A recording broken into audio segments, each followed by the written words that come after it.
Students, good morning. मैं पटेल भूमिका capital modern school की ओर से आपका स्वागत करती हूँ। आज कक्षा 4 के अंदर मैं आपको हिंदी सब्जेक्ट पढ़ाने वाली हूँ। तो बच्चों, ये हमारी हिंदी की टेक्स्ट बुक है जो कि हमें पूरे साल पढ़नी है। अब हिंदी बुक के अंदर मैं आज आपको पहला चैप्टर पढ़ाने वाली हूँ। तो पहले चैप्टर का नाम क्या है? कबूतर और मधुमक्खियाँ, जो कि एक चित्रकथा है। चित्रकथा यानी चित्र को देखकर उसे समझकर हमें उसको पढ़ना है, लेकिन हमारे इस चित्रकथा के पीछे उसकी पूरी कहानी लिखी गई है जो आज हम पढ़ेंगे और समझेंगे। तो आप सब लोग अपने टेक्स्ट बुक के अंदर पेज नंबर 2 निकालिए। अब हम स्टोरी की शुरुआत करते हैं।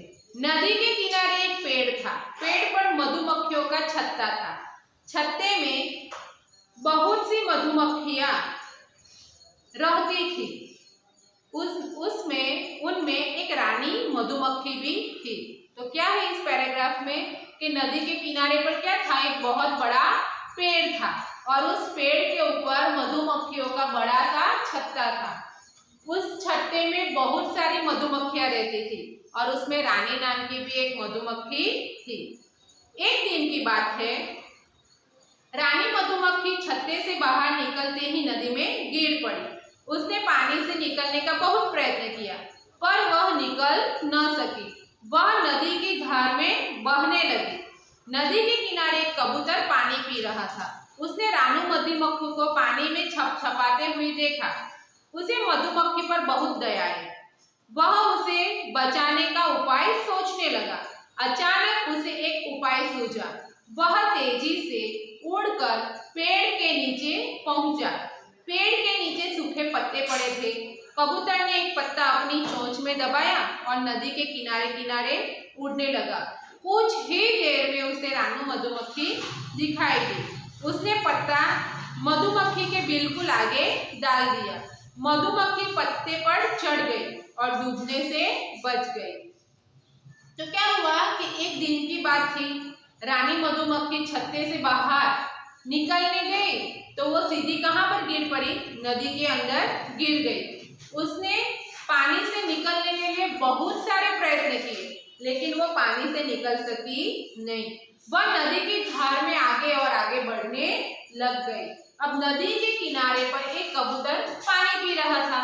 उसने मधुमक्खी को बहते हुए देख लिया कि वह पानी में छपछपाती हुई उसने देख लिया। उसे मधुमक्खी के ऊपर बहुत दया आ गई। दया आने के कारण वह कोई उपाय सोचने लगा। अचानक उसे एक उपाय सूझ गया। वह तेजी से उड़कर पेड़ के नीचे पहुंच गया। पेड़ के नीचे बहुत सारे सूखे पत्ते पड़े हुए थे।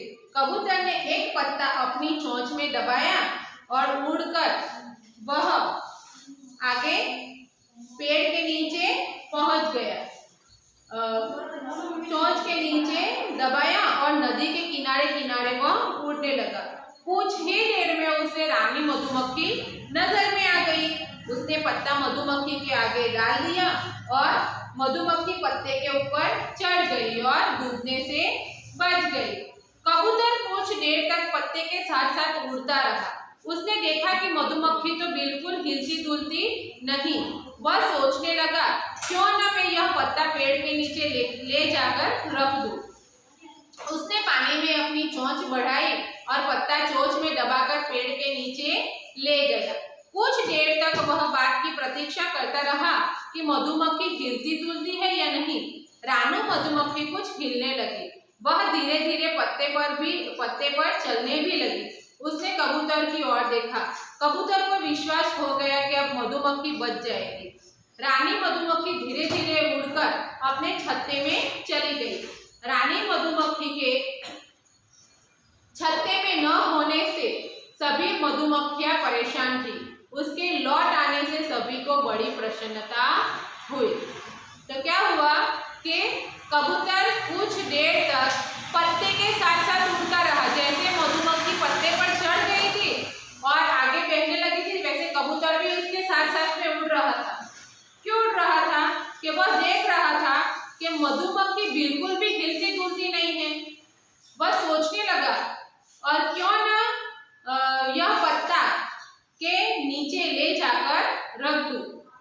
यह पत्ता पेड़ के नीचे ले जाकर रख दूं। उसने पानी में अपनी चोंच बढ़ाई और पत्ता चोंच में दबाकर पेड़ के नीचे ले गया। कबूतर ने क्या किया कि मधुमक्खी जिस पत्ते के ऊपर चढ़ गई थी वो पत्ता वह अपनी चोंच में दबाकर पेड़ के नीचे ले गया। कुछ देर तक वह बात की प्रतीक्षा करता रहा कि मधुमक्खी हिलती डुलती है या नहीं। देखो वह कबूतर पेड़ के नीचे मधुमक्खी के पास ही बैठा रहा कि वह देखता रहा कि मधुमक्खी अब हिलती डुलती है या नहीं। वह धीरे धीरे रानी मधुमक्खी कुछ हिलने लगी। वह धीरे धीरे पत्ते पर चलने भी लगी। देखो रानी मधुमक्खी ने अपनी हिलचाल शुरू कर दी और वह धीरे धीरे पत्ते पर भी चलने लगी। उसने कबूतर की ओर देखा। कबूतर को विश्वास हो गया कि अब मधुमक्खी बच जाएगी। देखो मधुमक्खी को देखकर कबूतर को भी विश्वास हो गया कि अब मधुमक्खी बच जाएगी। रानी मधुमक्खी धीरे धीरे उड़कर अपने छत्ते में चली गई। रानी मधुमक्खी ने क्या किया कि वह धीरे धीरे चलने लगी और फिर उड़कर वो अपने छत्ते में चली गई।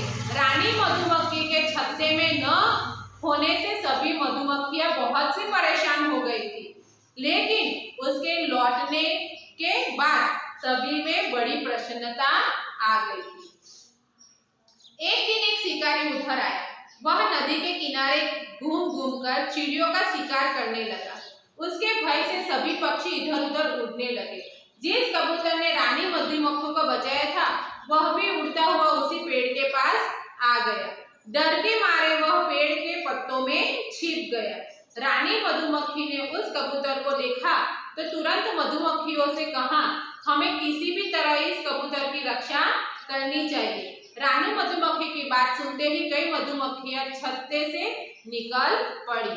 एक दिन क्या हुआ कि एक शिकारी शिकार करने के लिए वहां पर आ गया। नदी के किनारे घूम घूम कर वो चिड़ियों का शिकार करने लगा। उसके भय से सभी पक्षियां इधर उधर उड़ने लगे। जिस कबूतर ने रानी मधुमक्खी को बचाया था वह भी उड़ता हुआ उसी पेड़ के पास आ गया। डर के मारे वह पेड़ के पत्ते में छिप गया। रानी मधुमक्खी ने उस कबूतर को देखा तो तुरंत ही उसने अपने साथी मधुमक्खियों को क्या कहा कि हमें किसी भी तरह इस कबूतर को बचाना है। रानी मधुमक्खी की बात सुनते ही कई मधुमक्खियां छत्ते से बाहर निकल पड़ी। उधर शिकारी ने कबूतर को देख लिया था। वह उसकी ओर निशाना साध ही रहा था कि मधुमक्खियां तेजी से उसकी ओर झपटी। उन्होंने शिकारी को कई जगह काट लिया। शिकारी घबरा गया और इसका निशाना चूक गया। कबूतर ने भय के मारे अपनी आंखें बंद कर ली। थोड़ी देर बाद उसने अपनी आंखें खोली तो देखा शिकारी अपना सिर पकड़कर बैठा है। उसे कुछ मधुमक्खियां पेड़ की ओर आती दिखाई दी। कबूतर सब कुछ समझ गया। उसने मधुमक्खियों की ओर देखा और मन ही मन में उनको धन्यवाद दिया। तो क्या हुआ कि इधर शिकारी ने कबूतर की ओर देख लिया। शिकारी ने कबूतर को पत्ते के पीछे छुपा हुआ देख लिया था। वह उसकी ओर निशाना साध ही रहा था कि तुरंत ही तेजी से मधुमक्खियां उसकी ओर झपट पड़ी। उन्होंने शिकारी को कई जगह पर काट लिया और शिकारी घबरा गया और अपना निशाना चूक गया। कबूतर भी भय के मारे अपनी आंखें बंद कर ली थी और थोड़ी देर बाद उसने अपनी आंखें खोली तो शिकारी अपना सिर पकड़कर नीचे बैठा हुआ था और कुछ मधुमक्खियां पेड़ की ओर आती हुई उसे दिखाई दी।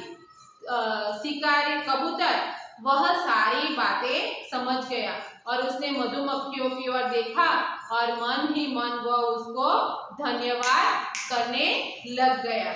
अब बच्चों हमने ये स्टोरी को देखा है। अब हम आगे एक्सरसाइज देखते हैं। स्वाध्याय क्वेश्चन नंबर 1, निम्नलिखित प्रश्नों के उत्तर एक एक वाक्य में लिखिए। पहला, मधुमक्खियों का छत्ता कहाँ था? तो मधुमक्खियों का छत्ता पेड़ के ऊपर था। कहाँ पर था? पेड़ के ऊपर। कबूतर ने रानी मधुमक्खी की मदद कैसे की?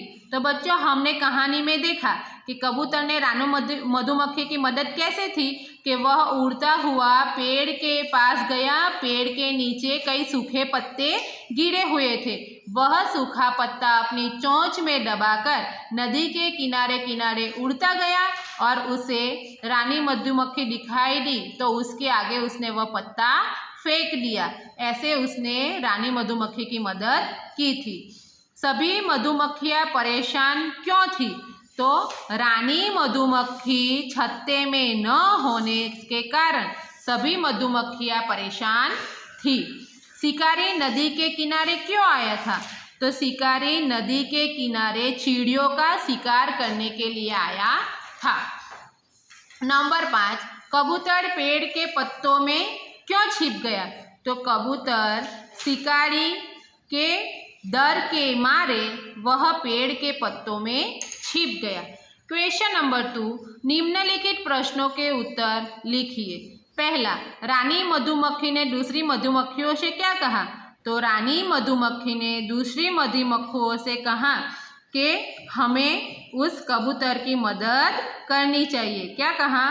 कि हमें किसी भी तरह हमें उस कबूतर की रक्षा करनी चाहिए। मधुमक्खियों ने कबूतर की सहायता कैसे की? तो मधुमक्खियों ने कबूतर की सहायता कैसे की? तो ऐसे की कि वह सब शिकारी के ऊपर झपट गई और उसे बहुत सी जगह पर काट लिया। राइट। अब क्वेश्चन नंबर 3, कोष्टक में दिए गए शब्दों में से उचित शब्द चुनकर रिक्त स्थानों की पूर्ति कीजिए। नंबर 1, पेड़ पर खाली जगह का छत्ता था। तो यहाँ पर ब्रैकेट में से आंसर हमें ढूंढना है।